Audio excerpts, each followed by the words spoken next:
네, 하나님께서 우리에게 주신 은혜의 말씀은 마가복음 8장 22절에서 34절의 말씀입니다. 마가복음 8장 22절에서 34절의 말씀 교독하도록 하겠습니다. 제가 먼저 읽겠습니다. 베세다 이름에 사람들이 맹인한 사람을 데리고 예수께 나와 손대기를 구하거늘 예수께서 맹인의 손을 붙잡으시고 마을 밖으로 데리고 나가사 눈에 침을 뱉으시며 그에게 안수하시고 무엇이 보이느냐 물으시니 쳐다보며 이르되 사람들이 보이나이다. 나무 같은 것들이 걸어가는 것을 보나이다 하거늘 이에 그 눈에 다시 안수하심에 그가 주목하여 보더니 나아서 모든 것을 밝히 보는지라. 예수께서 그 사람을 집으로 보내시며 이르시되 마을에는 들어가지 말라 하시니라. 예수와 제자들이 빌립보 가이사랴 여러 마을로 나가실새 길에서 제자들에게 물어 이르시되 사람들이 나를 누구라고 하느냐. 제자들이 여짜와 이르되 세례 요한이라 하고 더러는 엘리야 더러는 선지자 중에 하나라 하나이다. 또 물으시되 너희는 나를 누구라 하느냐. 베드로가 대답하여 이르되 주는 그리스도시니이다 하매 이에 자기의 일을 아무에게도 말하지 말라 경고하시고 인자가 많은 고난을 받고 장로들과 대제사장들과 서기관들에게 버림받아 죽임을 당하고 사흘 만에 살아나야 할 것을 비로소 그들에게 가르치시되 드러내놓고 이 말씀을 하시니 베드로가 예수를 붙들고 항변하매 예수께서 돌이키사 제자들을 보시며 베드로를 꾸짖어 이르시되 사탄아 내 뒤로 물러가라. 내가 하나님의 일을 생각하지 아니하고 도리어 사람의 일을 생각하는도다 하시고 다같이 무리와 제자들을 불러 이르시되 누구든지 나를 따라오려거든 자기를 부인하고 자기 십자가를 지고 나를 따를 것이니라. 아멘. 하나님의 말씀입니다. 설교자의 미덕 가운데 하나가 설교를 짧게 하는 것입니다. 그러나 오늘 제게 그 미덕을 기대하시면 실망하실 것 같습니다. 그래서 제가 오늘 너무 크게 실망시켜드리진 않겠습니다. 근데 제게 있는 미덕이 하나 있는데 제가 설교할 때 종종 주무시는 것, 저는 관용의 미덕이 있습니다. 그러니까 하등에 부담 갖지 마시고 졸다 깨다 하시면 쉽게 끝나지 않을 테니까 은혜 받으시기 바랍니다. 오늘 본문 말씀은 매우 독특하고 중요한 말씀입니다. 독특하다고 하는 이유는 예수님의 수많은 치유 기적들 가운데 유일하게 치유가 단 한 번에 이루어지지 않고 치유가 두 차례에 걸쳐서 이루어졌기 때문이고, 중요하다고 하는 이유는 예수 그리스도의 제자도에 대한 가르침 중에서 가장 핵심적인 내용이 포함되어 있기 때문입니다. 성도 여러분, 예수님의 치유가 왜 두 차례에 걸쳐서 이루어졌을까요? 그날은 좀 컨디션이 안 좋으셨나요? 예수님께서 치유하신 능력에 무엇인가 부족하거나 하자가 있었기 때문일까요? 만약 그렇지 않다면 예수님께서 두 차례에 걸쳐서 치유하신 것은 정확한 의도가 있으셨던 것 아닐까요? 오늘 본문을 보게 되면 치유의 과정 자체가 예수님의 완벽한 통제 아래 있었다는 것을 우리가 알 수 있습니다. 그래서 오늘 본문을 통해서 예수 그리스도께서 예외적인 치유의 단계적인 방식의 그 의도에 대해서 우리가 생각하고 파악하는 것은 대단히 중요한 일이다, 이렇게 생각합니다. 오늘 본문에 두 명의 인물이 등장합니다. 한 사람은 소경이요 한 사람은 베드로입니다. 소경에게 주님께서 묻습니다. 무엇이 보이느냐? 베드로에게 주님께서 묻습니다. 너희는 나를 누구라 하느냐?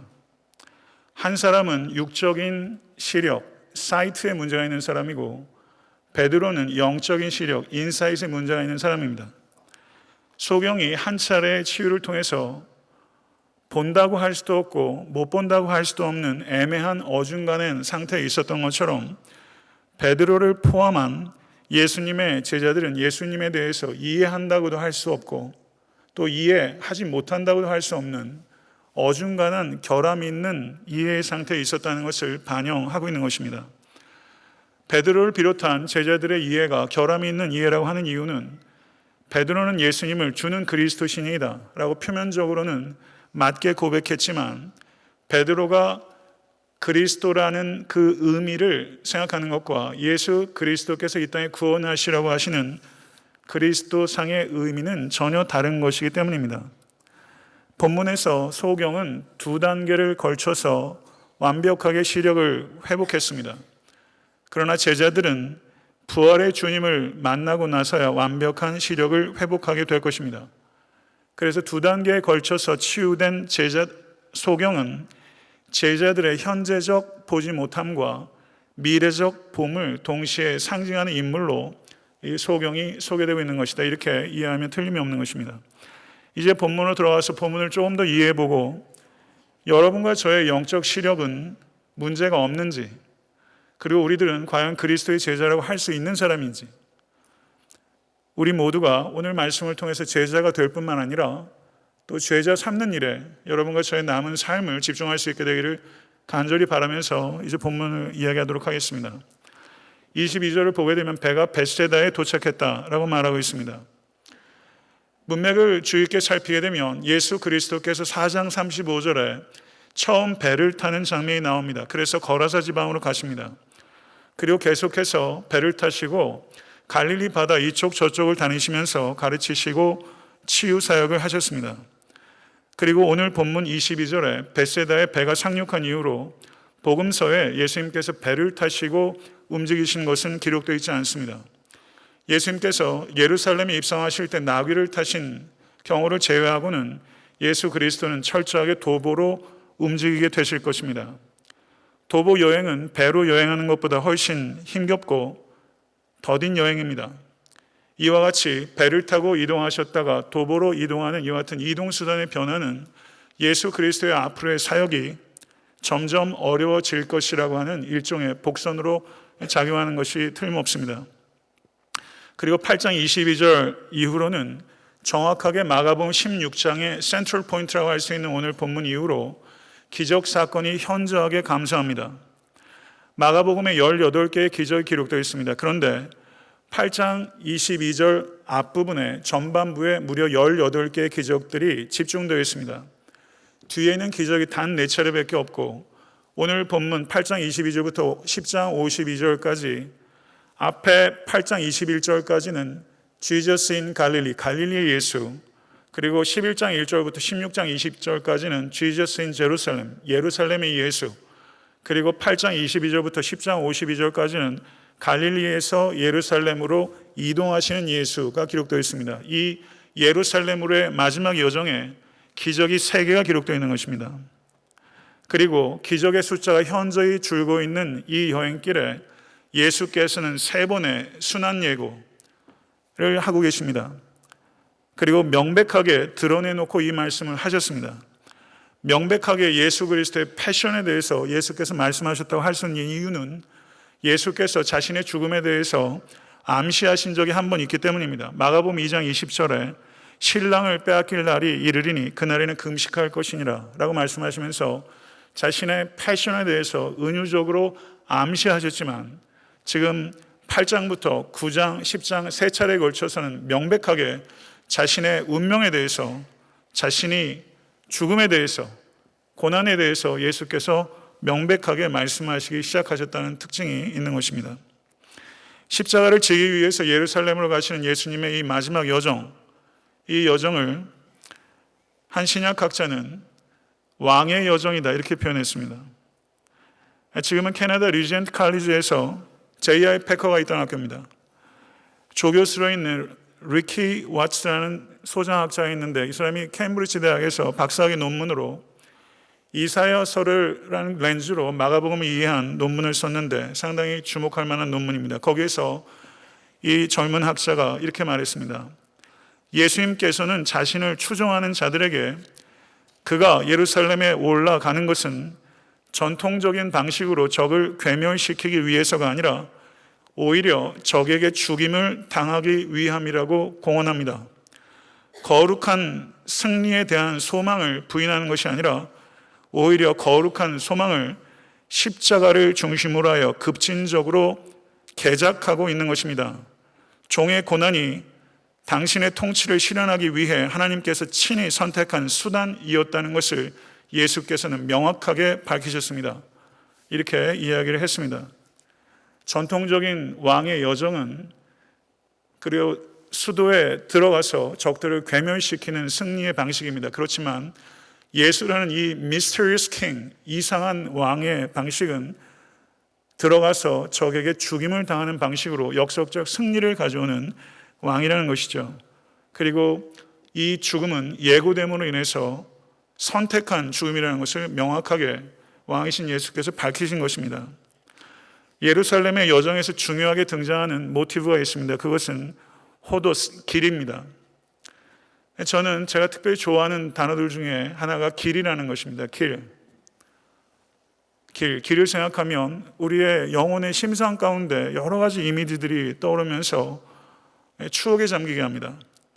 그런데 저는 제가 이해하고 경험하고 있는 그런 길들 중에서 비교할 수 없이 제가 꼭 한번 같이 걸어보고 싶은 길이 있다면 예수께서 갈릴리에서 예루살렘으로 걸어가셨던 그 길입니다.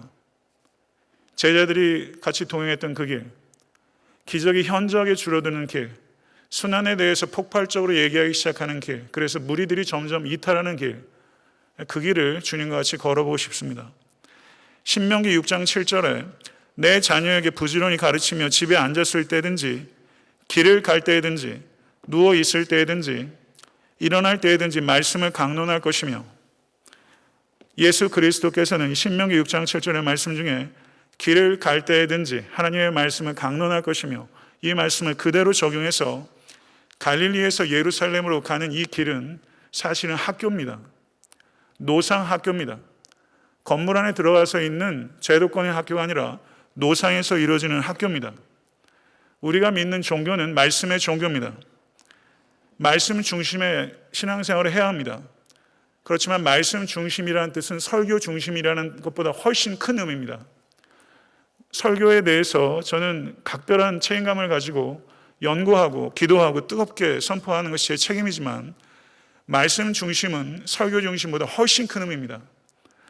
성도 여러분, 제 개인의 경험만 봐도 제 인격의 형성과 제자로서의 결단과 헌신은 설교나 아니면 특정한 형식적인 방법을 통한 메시지로 영향받은 것도 크지만, 어떤 의미에서는 비형식적이고 일상적인 대화 속에서 하나님의 말씀이 나누어질 때, 가령 제 오랜 벗이나 선배나 혹은 목회자와 한가롭게 오솔길을 걸으며 길을 통해서 서로 일상 속에서 나누어진 하나님의 말씀이 제 인격과 또한 신앙 성장에 결정적인 영향을 끼쳤다고 저는 생각합니다. 하나님의 말씀은 지식이 아니라 진리인 줄로 믿습니다. 그리고 이 진리는 친밀한 관계를 통해서 전달될 때 가장 강력합니다. 저는 에타한테 섬기는 교회가 길을 가며 진리를 이야기하는 공동체가 되기를 간절히 바랍니다. 예수님께서 이 길 위에서, 이 호도스 위에서 예수님의 제자가 된다는 것이 무엇인지에 대해서 집중적으로 가르치셨습니다. 이 길은 예수님의 제자 훈련학교 인텐시브 코스입니다. 이 길에서 예수께서는 십자가의 죽음에 대해서 명백하게 말씀하실 것이고, 이 길의 끝은 십자가입니다. 예수님의 제자가 된다는 것은 다름 아닌 십자가의 길을 걷는 것입니다. 이 길 호도스, 이 길 영광스러운 이 십자가의 길에 대한 최초의 언급은 마가복음 1장 2절입니다. 선지자 이사야의 글에 보라, 내가 내 사자를 내 앞에 보내노니 그가 내 길을 준비하리라 말씀하셨습니다. 예수 그리스도는 길을 걷는 사람입니다. 그리스도인들은 예수 그리스도께서 앞서가신 길을 따라가는 사람입니다. 예루살렘으로 가는 길에 대한 언급이 8장 22절부터 10장 52절까지 7번 호도스가 나옵니다. 그 중에 제일 마지막 언급이 마가복음 10장 52절입니다. 바디메오에게 하신 말씀입니다. 가라, 내 믿음이 너를 구원하였느니라 하시니 그가 곧 보게 되어 예수를 길에서 따르니라. 예수께서 바디메오에게 가라고 했습니다. 그런데 가지 않았습니다. 예수를 따랐습니다. 거기서 가라는 뜻은 떠나라는 뜻이 아닙니다. 그 말은 소명입니다. 이 바디메오가 길에서 예수를 따랐습니다. 이 따름이, 이 길에서 따랐다는 게 어떤 의미일까요? 여리고에서 예루살렘으로 불과 몇 킬로 되는 이 길을 예루살렘 순례를 하는 수많은 사람들 무리 가운데 하나 껴서 그 길을 걸었다, 이걸 표현할 리 만무하죠. 물리적인 길을 따른 것을 얘기하는 것이 아닙니다. 예수께서 바디메오를 부르신 것은 저의 소경됨을 고쳐주기 위한 것을 부르기 것이 아니라 그것보다 더 다른 의미, 그러니까 충만한 의미가 있는데, 그것은 예수께서 바디메오를 제자로 부르신 것입니다. 그래서 소경된 바디메오의 유관 사이트를 뜨게 했을 뿐만 아니라 더 중요한 시력, 바디메오의 인사이트, 영안을 예수께서 열어주신 것이고, 바디메오는 가라라는 예수 그리스도의 호출에 그 의미를 바르게 깨닫고 예수 그리스도를 길에서 따른 것입니다. 마가복음 8장 22절을 보게 되면 예수님이 일행이 벳세다에 상륙했을 때 사람들이 소경 하나를 데리고 예수께 나와 손대기를 간구했습니다. 그런데 예수님께서 소경의 손을 붙잡으시고 마을 밖으로 나가서 눈에 침을 뱉어 안수하심으로 치유를 시작하셨습니다. 흥미로운 것은 마가복음 10장에 바디메오를 고치실 때 예수께서는 마을 밖으로 데려가지도 않으셨고 눈에 침을 뱉지도 않았습니다. 가라, 내 믿음이 너를 구원하였느니라. 그랬을 때 단계적으로 치유가 이루어진 것도 아니고 곧바로 나왔습니다. 그리고 요한복음 9장을 보게 되면 날 때부터 소경된 자를 고치실 때 예수께서는 실로암에 가서 씻으라 라고 말씀하셨고, 거기에 순종했을 때 저와 눈이 회복됐습니다. 똑같은 질병입니다. 다 다릅니다. 다 다른 방식으로 예수께서 눈을 뜨게 하셨습니다. 의사들도 여기 계시지만 환자들이 폭주하면 환자들이 어느 순간부터 이름이 없어집니다. 케이스가 됩니다. 그러나 참된 의사이신 예수께서는 똑같은 질병을 보고서도 그분들을 사례로 케이스로 보는 것이 아니라 개개인의 인격을 가진 펄슨으로 예수께서 대하시고, 저같이 얄팍한 사람은 마을 밖에서 고쳐달라고 하면 굳이 손을 붙잡고 마을 안으로 들어가서 동네 사람들 다 불러가지고 고칠 텐데, 예수께서는 파퓰러리티, 인기에는 전혀 연연치 아니하시고 예수는 항상 펄슨, 사람의 관심을 가지신다는 것을 오늘 예수의 이 치유를 통해서 우리는 보게 되는 것입니다. 장소에 구애받지 아니하시고 치유 방법에 구애받지 아니하시고 각 사람에게 가장 최적의 방법으로 예수께서 치유하신다는 것을 우리는 알고 또 믿는 것입니다. 예수 그리스도의 치유는 기계적이지 않고 인격적입니다. 예수께서 소경을 고치신 치유의 방법을 소경이 선택한 것이 아니라 예수께서 선택하셨습니다. 예수 그리스도는 지금도 여러분과 저를 고치고 계십니다.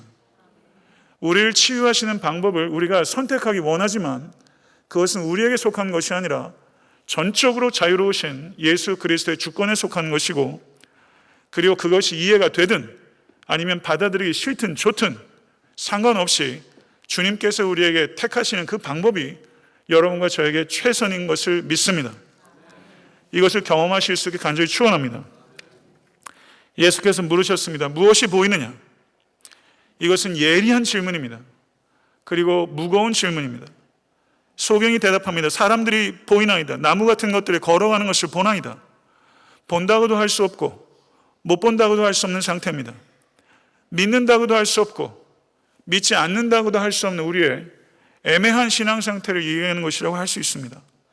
예수께서 다시 소경의 눈에 안수하셨고 그 후 만물을 밝히 보게 되었다. 그리고 그 사람을 집으로 보내시며 또 이상한 얘기를 하세요. 집으로 보내시며 마을에는 들어가지 말라. 헷갈리는 말을 또 하셨어요. 소경으로 고침받았다는 게 비밀로 내가 하고 싶어서 이게 비밀이 될 수 있는 겁니까? 안 되는 거예요. 그런데 비밀로 하라는 거예요. 바로 앞에 마가복음 7장에서 에바다 하시면서 귀먹고 어눌한 자를 예수께서 고치셨어요. 그때도 그 사람을 손을 붙들고 마을 밖으로 나가셔서 고치셨습니다.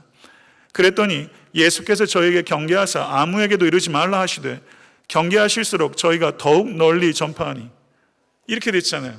이미 한번 안 되는 거 아셨는데 또 이걸 뭘 비밀로 하라고 하세요. 근데 마가복음에 보게 되면 이와 같은 메시아닉 시크릿, 비밀의 모티브가 마가복음에 많이 있습니다. 여기엔 중요한 뜻이 있습니다. 예수 그리스도의 십자가의 조명 아래 예수의 정체성도 예수의 기적도 보지 않으면 필경은 심각한 오해가 발생할 것이라는 것을 주님께서 경계하신 거예요. 십자가라는 렌즈로 기적을 바라볼 때 그 기적이 우리에게 영적으로 유익을 끼치는 것이지, 십자가라는 렌즈를 통하지 않는 것은 우리에게 무익한 데서 그치는 것이 아니라 유해한 것이 될 수 있다는 것을 예수께서 경계하신 것입니다. 이 의미를 조금 이따 좀 더 밝히도록 하겠습니다. 소경을 보낸 후에 가이사랴 빌립보 여러 마을로 다니시는 길에서 예수께서 물으셨습니다. 사람들이 나를 누구라고 하느냐? 세례 요한이라 하고 더러는 엘리야, 더러는 선지자 중에 하나라 하나이다. 그러자 예수께서 또 물으셨습니다. 너희는 나를 누구라 하느냐? 사실은 이 질문을 하기 위한 것입니다. 사람들이 나를 누구라 하느냐? 여기에 관심이 있는 게 아니라 휴메이스, 헬라어는 인칭대명사를 거의 생략합니다. 인칭대명사를 쓸 때는 강조하는 거예요. 너희들 자신은 나를 누구라고 하느냐? 사실 이 질문을 하기 위한 것입니다. 마가복음에 이미 예수님의 정체성에 대한 여러 가지 질문들이 있었습니다. 마가복음 1장 27절에 가버나움 회당에서 예수께서 권세 있는 가르침을 하셨을 때 사람들이 이는 어찌미냐? 라고 질문했고, 마가복음 4장 41절에서 예수께서 큰 풍랑을 잠잠케 하셨을 때 제자들이 심히 두려워하며 서로 말하기를 그가 누구이기에 바람과 바다도 순종하는가? 이런 질문이 있었고, 마가복음 6장 2절에 고향인 나사렛 회당에서 가르치셨을 때 마을 사람들이 듣고 놀라서 이 사람이 어디서 이런 것을 얻었느냐? 이 사람이 받은 지혜와 그 손으로 이루어진 이런 권능이 어찌 됨이냐? 예수 그리스도의 가르침의 출처, 예수 그리스도의 능력의 출처, 예수 그리스도의 정체성에 대한 출처에 대한 질문들이 지속적으로 있어 왔고, 이런 질문의 정점으로 예수께서 너희는 나를 누구라 하느냐? 휘메이스테 티나 메 레게테 에이나이. 너희는 나를 누구라 하느냐? 디바인 랭귀지입니다. 이렇게 물으셨어요. 이 질문은 베드로와 제자들을 향한 질문이고, 또한 마가복음 공동체를 향한 질문이고, 지금 이 자리에 있는 여러분과 저를 향해서 주님께서 묻는 예리하고 무거운 질문입니다. 너희는 나를 누구라 하느냐? 그러자 제자들의 대변인격인 베드로가 나서서 주는 그리스도시니이다. 그리스도란 말이 히브리어로 메시아입니다. 기름 부은 왕이라는 뜻이에요. 예수님이 그리스도 맞습니까? 틀립니까? 맞습니까? 그러니까 베드로 대답 맞는 거네요. 그런데 8장 30절을 보세요. 베드로야, 잘 파악했다. 나가서 마음껏 전파하거라. 이렇게 나와야 될 텐데 8장 30절에 자기의 일을 말하지 말라고 경계하셨다. 이렇게 말하고 있어요. 경계하셨다. 여기서 경계하셨다고 번역되고 있는 헬라어가 에피티마오라는 단어인데요. 이 에피티마오라는 단어는 rebuke했다는 뜻입니다. 꾸짖으신 거예요. 베드로를 꾸짖으셨어요. 얼마만큼 세게 꾸짖으셨는지 아십니까? 예수님께서 회당에서 귀신을 쫓을 때 에피티마오 하셨어요. 강력한 폭풍에는 악한 영이 있다고 생각했습니다. 폭풍을 꾸짖을 때 예수께서 에피티마오 하셨어요. 주는 그리스도신이다 라고 고백한 베드로를 예수께서 단호하게 꾸짖으셨어요. 바른 신앙 고백을 했는데 예수께서 마치 귀신을 꾸짖듯이 베드로를 꾸짖으셨어요. 아무에게도 말하지 말라. 여러분 이상하지 않습니까? 베드로가 주는 그리스도신이다 라는 고백 자체는 맞는 말이지만 베드로가 생각하고 기대하는 그리스도는 예수께서 걸어가시려는 그리스도됨과는 전혀 다른 것입니다. 베드로는 예수께서 메시아라는 것을 깨달았지만 어떤 메시아인지에 대해서는 깨닫지 못한 것입니다. 이 당시에 유대인들에게는요, 메시아닉 익스펙테이션, 메시아 대망 사상이 있었습니다. 계속해서 외세의 침략을 받고 어려움을 겪는 가운데 베드로는 코 흘리게 때부터 귀가 딱정이가 내려올 만큼 들은 얘기가 있어요. 우리에게는 메시아 대망 사상이 있다. 메시아가 다시 오면 정치적으로, 경제적으로, 군사적으로 우리는 로마와 헤롯의 잔당들을 다 물리치고 옛 다윗 왕조의 그 영화가 현세적으로 돌아올 것이다. 아들아, 이것이 메시아 대망사상이다. 이것을 귀에 딱지가 들도록 들은 거예요. 그렇기 때문에 베드로가 한 고백은 문자적으로는 맞지만 베드로가 기대한 메시아상은 예수의 메시아상과는 전혀 다른 것입니다. 그렇기 때문에 예수께서는 곧바로 이것에 대해서 수정하시고 31절을 보십시오. 인자가 많은 고난을 받고 장로들과 대제사장들과 서기관들에게 버림받아 죽임을 당하고 사흘 만에 살아나야 할 것을 비로소 저에게 가르치시다. 이 말은 한마디로 요약하면 베드로야, 나는 내가 생각하는 왕이 아니다. 이렇게 얘기한 것입니다. 이사야서 53장은 고난받는 종에 대한 예언입니다. 그러나 어떤 유대인도 이사야서 53장의 고난받는 종이 메시아라고 생각하지 않았습니다. 이런 관념은 유대인들에게 없습니다. 그 당시에 유대 문헌에 Son of David이라는 표현, 다윗의 후손이라는 표현이 8번 등장하는데 한 번도 고난받는 종으로 묘사되지 않습니다. 이런 관념이 유대인들에게 없습니다. 베드로는 이런 관념 없습니다. 고난을 받다가 죽는 자가 어떻게 다윗의 영광을 재현합니까? 영광을 되찾기 위해서 싸우다가 죽으면 모를까? 싸우기는커녕 죽기 위해 왔다는 노릇이니 이것을 베드로는 납득할 수도 없고 납득하고도 싶지도 않은 궤변에 불과한 것입니다. 예수의 순한 예고, 그 말은 우연하고 수동적으로 정치적으로 종교적으로 희생될 것이다라는 것을 얘기하는 것이 아니라 예수께서 그 길을 선택했다는 데 초점이 있는 것입니다. 반드시 그렇게 돼야 할 것이다. 이것을 성경 언어 day라고 조동사를 통해서 표현하고 있는데 이것은 must라는 뜻이 있는 것입니다. 예수 그리스도의 순한 예고에는 4가지 초점이 있습니다. I must suffer. 나는 고난 받아야 한다. I must be rejected. 나는 버림받아야 한다. I must be killed. 나는 반드시 죽임을 당해야 한다. 그리고 제일 마지막 I must rise from the dead. 나는 반드시 죽음 가운데서 일어날 것이다. 아멘. 근데 베드로가 이 4가지 중에서 못 들은 게 있어요. 앞에 3가지만 들었어요. 예수께서 죽음 가운데서 일어나신다는 것이 들리지 않았어요. 순환당하는 suffering 메사야, 고난당하는 그리스도에 대한 예고에 대해서 베드로의 반응은 즉각적이었습니다. 32절 보십시오. 드러내놓고 이 말씀을 하시니 베드로가 예수를 붙들고 항변하매 라고 말하고 있는데, 항변하매라고 번역하고 있는 이 성경 언어, 개역 한글에서는 간하매라고 번역했어요. 여기는 항변하매. 그런데 실제의 의미는요, 베드로에게 에피티마오, 경고하시고 8장 30절에 그 단어와 똑같은 단어입니다.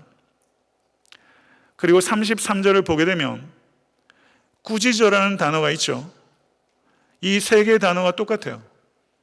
30절과 32절과 33절에 불과 4절 사이에 에피티마오라는 단어가 3번 등장하는데, 하나는 경고하시고 하나는 항변함에 하나는 꾸짖음에 번역을 다 달리했어요. 저는 좀 아쉬워요. 인접한 문맥도 아니고 같은 내용 안에 동일한 단어를 다르게 쓰면서 읽는 사람이 이 뉘앙스를 캐치할 수가 없어요. 꾸짖은 겁니다. 예수께서 베드로를 꾸짖고 베드로가 예수를 꾸짖고 예수가 다시 재차 베드로를 꾸짖고, 여긴 격렬한 싸움이 여기 있는 거예요.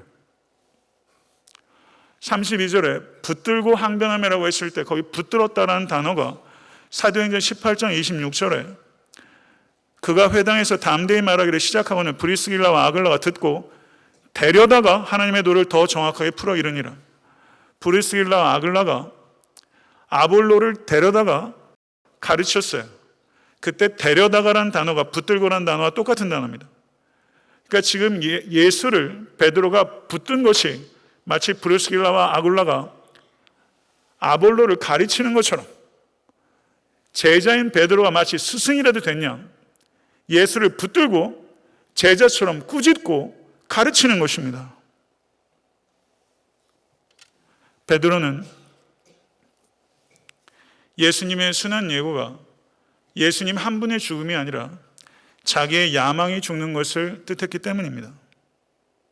베드로는 메시아가 죽는다는 생각이야말로 귀신, 마귀적 생각이라고 생각한 것이고, 에피티마오, 귀신을 쫓는 것과 같은 강도를 가지고 예수의 그 생각을 뽑아내려고 한 것입니다. 성도 여러분, 진짜 사랑이 존재하기는 하는 것입니까? 진짜 사랑을 믿으세요? 진짜 사랑 하실 수 있는 능력이 있으세요? 무엇이 진짜 사랑이고 무엇이 가짜 사랑입니까?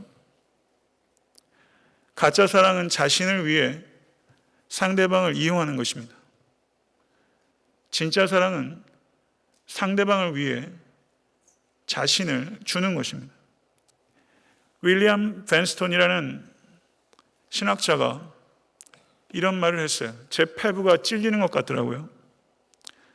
우리는 진짜 사랑을 절실히 원하지만 서로에게 그런 사랑을 줄 수 없습니다.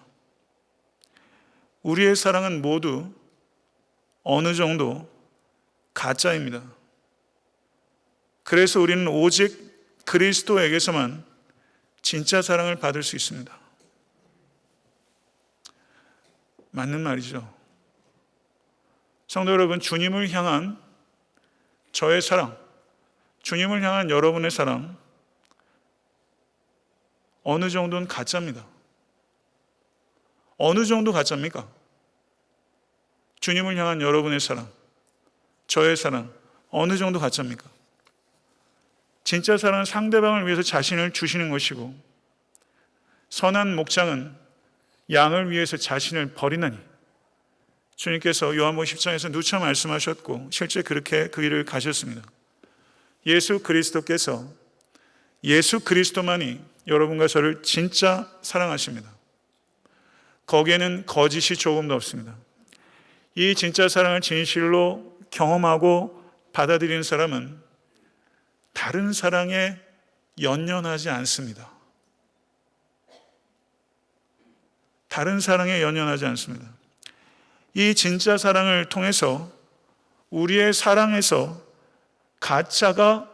가짜적인 요소가 떨어져 나가기 시작합니다. 예수 그리스도의 진짜 사랑을 받은 사람은 자존감을 갖게 되고 인내심을 갖게 돼서 남들에게 진짜 사랑을 줄 수 있게 됩니다. 주님을 향한 베드로의 고백, 다른 사람들은 다 버릴지언정 나는 결단코 버리지 않겠다는 베드로의 그 고백 역시 가짜가 포함되어 있는 것이죠. 다 가짜는 아니지만요. 오늘 본문에서도 베드로가 예수를 향한 사랑의 민낯이 다 드러난 거예요. 그리고 베드로는 점점 주를 향한 그 사랑에서 거짓된 요소들이 떨어져 나가게 될 것이고, 베드로 전설을 주일마다 제가 강의하면서 여러분과 제가 경험하지만 베드로는 진짜 주님을 사랑하게 됐고, 그리고 그 사랑으로 복음을 사랑하게 됐고, 그리고 성도와 교회를 진짜 사랑하는 사도가 됐어요. 여러분과 저의 사랑에 있어서 어느 정도는 다 가짜지만 가짜의 요소들이 예수 그리스도의 진짜 사랑의 조명으로 말미암아 가짜적인 요소들이 계속 떨어져 나오고 더욱더 진짜가 되는 진정성을 갖는 사랑의 통로로 여러분과 저의 삶이 쓰일 수 있게 간절히 소원합니다. 사탄아, 내 뒤로 물러가라. 내가 하나님의 일을 생각하지 않고 도리어 사람의 일을 생각하는도다. 베드로는 고난을 당해야 되겠다는 예수 그리스도의 생각이 마귀적 생각이라고 예수를 책망한 것이고, 예수께서는 고난을 회피하는 것이 마귀적 생각이라고 정정하신 것입니다. 여러분의 생각은 어떤 생각입니까? 예수님께서는 예수님을 통해서 영광을 나눠 가지려고 하는 베드로의 욕망을 꺾으셨습니다. 베드로가 예수를 꾸짖은 게 그렇게 놀랍습니까? 여러분과 제 모습 아닙니까? 예수 그리스도를 믿음으로 말미암아 한 번이라도 욕망 꺾으신 적이 있으십니까? 만약에 주님께서 여러분에게 아주 단도직입적으로 여러분들이 내려놓지 못한 욕망을 꺾으라 라고 말씀하시면 베드로보다 낮게 반응하실 수 있겠습니까? 내 뒤로 물러가라. 이게 무슨 뜻입니까? 베드로야, 꼴도 보기 싫다. 내 시야에서 사라져라. 이런 뜻입니까? 아니면 내가 가는 길에서 방해하지 말고 물러서라 라는 뜻입니까? 아니면 베드로야, 나의 제자가 된다는 것이 어떤 의미인지 잠시 물러서서 숙고하고 다시 참된 제자로 헌신하거라. 이런 뜻일까요? 어느 쪽일까요? 바로 뒤에서 예수님께서 베드로와 제자들에게 뭐라고 말씀하시냐면 누구든지 나를 따라오려거든 자기를 부인하고 자기 십자가를 지고 나를 따를 것이니라 라고 가르치신 것과 조화를 생각할 때 내 뒤로 물러서라, 이 뜻은 제자됨의 의미를 깊이 숙고하고 새롭게 헌신하라, 이런 의미로 파악하는 것이 맞을 것입니다. 베드로는 흔들렸습니다. 베드로는 보긴 보지만 온전히 보지 못했습니다. 베드로가 받았던 유혹은 십자가의 길을 버리라는 유혹이었습니다. 그 유혹은 여러분과 제가 받고 있는 현재적 유혹입니다. 34절을 보게 되면 불러서라는 단어가 있습니다. 이 불러서란 단어는 군대를 소집할 때 병사를 소집하는 뉘앙스를 가지고 있는 것입니다. 지금 예수는 왕으로서 왕의 여정으로 지금 예루살렘으로 가고 있고 지금 제자들을 부르는 것은 왕의 휘하에 군병들을 모으는 전투적인 분위기가 거기에 있는 것입니다. 나를 따라오려거든, 이건 사령관의 말입니다. 누구든지 자기를 부인하고 자기 십자가를 지고 나를 따르라. 누구든지 라는 말은 영적 엘리트들만 자기를 부인하고 자기 십자가를 지는 것이 아니라 모든 그리스도인이 모두 제자라는 뜻입니다. 받아들이시겠습니까? 그리스도인이란 말과 그리스도의 제자란 말은 분리되는 말이 아닙니다. 이건 같은 말이었습니다. 근데 이 말이 분리되면서 성도와 교회가 약화된 것입니다. 그리스도인은 곧 그리스도의 제자입니다. 자기를 부인하고 자기 십자가를 지는 사람이 그리스도인이요 그리스도의 제자입니다. 여기서 부인하다라고 번역되고 있는 성경 원어는 베드로가 예수님을 3번 부인할 때 그 단어와 똑같은 아르네오마이라는 단어입니다. 마치 전혀 모르는 사람처럼 자기를 취급하라. 자기 결정권과 자기 중심성을 부인하라는 뜻입니다.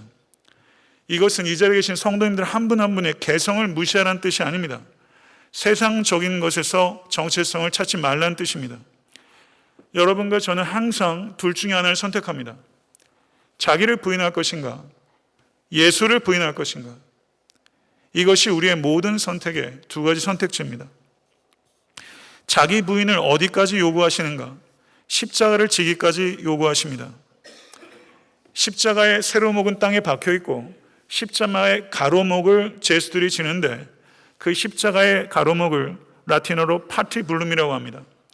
이 가로목을 죄수가 지고 갑니다. 자기의 사형 집행을 스스로 돕게 하고 그리고 골고다까지 가는 길 중에서 로마 군병들은 가장 우회하는 길로 걷게 합니다. 숄커스로 걷게 하지 않습니다. 그래서 군중들로부터 가장 지독한 모멸을 가장 길게 받도록 하는 것이 이 십자가형입니다. 자기 십자가를 지라는 이 말씀을 그 당시의 사람은 그렇게 이해한 것입니다. 십자가의 가로목을 치고 처형되는 장소까지 걸어가는 사형수라는 의식을 가지고 진지하고 신실하게 살아내라. 이것을 이야기한 거예요. 사형수의 마음을 가지고 골고다의 그 십자가에 처형될 때까지 그 마음을 가지고 이 땅에서 살아가라. 왜 이렇게 살아야 합니까? 이렇게 살고 싶습니까? 솔직히. 왜 이렇게 살아야 합니까? 35절에 누구든지 자기 목숨을 구원하고자 하면 잃을 것이요 누구든지 나와 복음을 위하여 자기 목숨을 잃으면 구원하리라. 그 길이 생명의 길이고 생명보다 더 필요하고 더 가치 있는 것은 없기 때문입니다. 믿으십니까? 말씀을 맺겠습니다. 자기 성취에서 정체성을 찾지 마십시오. 자기 성취는 우리가 버려야 될 낡은 정체성입니다. 예수 안에서 중생하셨습니까? 그렇다면 중생한 그리스도인의 진정한 정체성은 자기 부인에서 찾을 수 있는 것입니다. C.S. 루이스가 순전한 기독교에서 이 자기 부인의 의미를 정확하게 표현했습니다. 자기를 비우고 그리스도를 채울수록 더욱 진정한 자신이 되어 갑니다. 진정한 자기가 그분 안에서 우리를 내내 기다리고 있습니다. 그분을 거부하고 자기 마음대로 살려고 하면 할수록 자신의 전통과 태생과 환경과 육체적인 욕망의 지배를 받습니다. 나의 욕망이라고 부르는 것은 내 육체적 기관들이 일으키거나 남들의 생각을 통해 주입된 욕망에 불과합니다. 그리스도께 나아가 자기 자신을 내려놓을 때 비로소 진정한 자신을 얻게 됩니다. 이렇게 말했습니다. 성도 여러분, 하나님의 나라는 자기 부인에서 시작합니다.